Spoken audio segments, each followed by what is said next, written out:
Ano sabi sa iyo ni ano, General Torre, 'no? Ayan, oh, sabi ni General Torre, oh, lakihan ko, ang labo ng mata ko. Nag-e-ensayo na, oh. Oh, stance pa lang ho, mga kababayan, 'di ba? May depensa, oh. Yan ang matang agila talaga. UK Baste, daga ng Davao, oh. Ano sabi ni General Torre dito? Sabi sa News 5, oh, anytime dapat ready tayo. Ano nangyari, Baste? Kaya ho, kahit na eto halatang-halata na po natin na hindi nalalaban si Baste. Takot naman, no?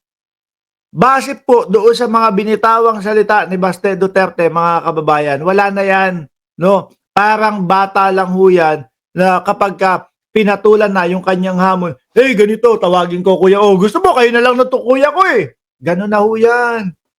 Yung tipo bang papaatrasin ka niya dahil doon sa bunganga niya, di ba? Eh gusto mo, ganito na lang eh. Wala pala yung ano nyo, mga DDS. Magdamag maghapon. Tayong mag-aalaskahan dito, mga DDS. Nasaan kayo, anak na tinapa? hindi nyo kayang ipagtanggol yung Baste Duterte ninyo. No. Sabi ni General Torre, anytime, dapat ready tayo. Umaasa si PNP Chief General Nicolas Torre III na matutuloy ang kanilang charity boxing match ni acting Davao City Mayor Baste Duterte sa darating na linggo. Wala na. Pero hindi, maganda ho, mga kababayan, iset pa din po yung ring, no? Iset pa din po yung pagdarausan. Oh. Tapos abangan natin si Baste kung dadating. Sabi ni Jan, Candilada, ikaw boss, saan ka? Kay Basti ka o kay Torre? Nako, kay Torre ako. Kahapon pa nga lang, hindi ho ako pumupusta sa bunganga ang laban, ang panglaban, no? Pumupusta tayo, mga kababayan, doon sa merong paninindigan, doon sa alam na merong isang salita. Pag sinabing laban, laban tayo, hindi tayo pupusta doon sa bungangaan lang po ang ang laro. Yan po ang laro ng mga Duterte. No, na unti-unti pong nabubukayo yung mga Duterte. Si Sara Duterte, yung vice presidente. Oh, nung mga nakaraan lang ho, bago mag-eleksyon, mga bossing, ano sabi? Mayroong utang sa amin ang mga Luistro. Eh nung hinarap sila ni Congresswoman Beatrix Luistro, sige nga, pakilabas yung sinasabi ninyong utang namin. Wala na ho, mga kababayan. Hanggang ngayon, hindi na sumagot ang vice presidente. Oh. Tapos eto si Baste naman niya yun. Sumagot na si Baste sa podcast niya, natakot, no? May kondisyon, sabi ni Jess. Biglang nagkaroon ng kondisyon. Si General Torre lang naman ho, mga kababayan, ang gusto lang naman, sige, okay yan. No, total naman, eto, ang ating mga kababayan, maraming nasa lanta, yung kikitain, no? Yung kikitain, mga kababayan, sabi ni Johnny Candilada, galit ka sa mga kabisayaan, boss? Ay, hindi. Hindi, madaming Bisaya dito tayong followers eh. Kaya lang ho, eto, kauna-unahang Bisaya, sabi ni Sangkay, naduwag. Si Baste Duterte, nilaglag ni Baste. Ay, Diyos ko po. Wala na. Wawa na iyakan na. Hindi pala suntukan ang gusto. Supaan pala ang gusto. Kung may mga banateros na nanawagan, ano yan, Epal? Hindi naman sila. Hindi naman ganun kaningning yung mga pangalan nila. Ano yan, Epal? Siya, kami na lang ni Torre. Dahil umatras yung kanilang yung kanilang pambato. Di ba? Dahil umatras yung kanilang pambato, kami na lang. Epal, hindi naman sila yung hinahamon, hindi naman sila yung gusto kasuntukan. Kung ready sila sa venue, I can show up.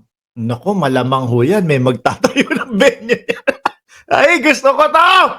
No, nare-reveal unti-unti pong nakikita ho, mga kababayan, ang mga Duterte hanggang doon lang, pang boka-boka lang po, pang bluff lang, sabi ni Naning Urbano, bluff lang ni Basti yan. Kala niya di kakasa si General Torre. O basta makinig ka ha. Kung ready sila sa venue, I can show up. Sabi po ito ni General Torre. Pero nakaset na actually ang Rizal Memorial Coliseum. Aring has already been set up there para sa Sunday. Basta ano na? Sagot-sagot, palag-palag oh. Ayaw namin yung style mo. Yung style na pambata. Di ba? Style ni Basti kasi pambata ho talaga yan, mga bossing. Nung dati ho, nung araw, kapag kayong bata, nambubuli, naghahamon, di ba? Suntukan tayo, suntukan tayo. Tapos pag pinalagan siya, biglang magtuturunan ng iba. Biglang may mga kondisyon na, dapat ganito, dapat ganyan. Anyari, dinamay nyo bigla ang Pangulo. Biglang Hercules, anyari.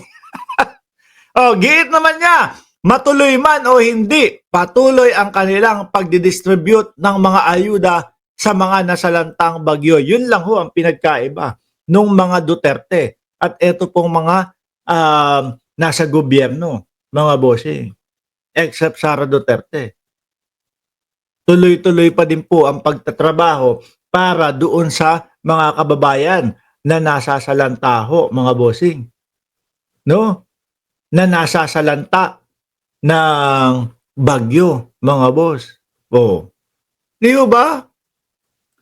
Simple lang ang sagot dyan, magsusuntukan ba o supaan na lang? Pag supaan, siyempre, mga kababayan, atras po, hindi lalaban si General Torre dyan, mga bossing. Di ba? Suntukan ng unang hamon, tapos supaan lang pala ang gusto.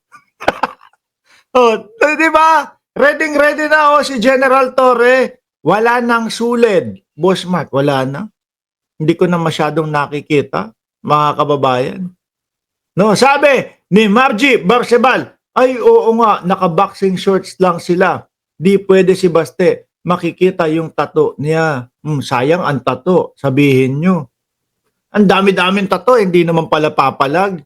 Kung ano-ano ang sasabihin para lang makalusot. Kumbaga mga boss, ano yan paano ka aatras sa isang laban nang hindi mo sasabihin na aatras ka sa isang laban? Di, magpa-hair follicle test muna. Ang Pangulo ho, mga bossing, ilang beses na hong nagpa-hair follicle test. Ilang beses na pong nagpa-drug test, mga kababayan. Eto, pang-uuto na? Pangatlo na naman? Di ba? Bago mag-eleksyon, drug test. Pagkatapos ng eleksyon, drug test. Tapos eto, pangatlo, pang-uuto na naman. Yung Duterte nga dati, yung tatay nila. Wala. Hindi naman ho nag-ano yun, hindi naman ho nagpa-drug test yun Sinisigaw din ng mamamayang Pilipino, magpa-drug test ka. Ano sabi ni Roque?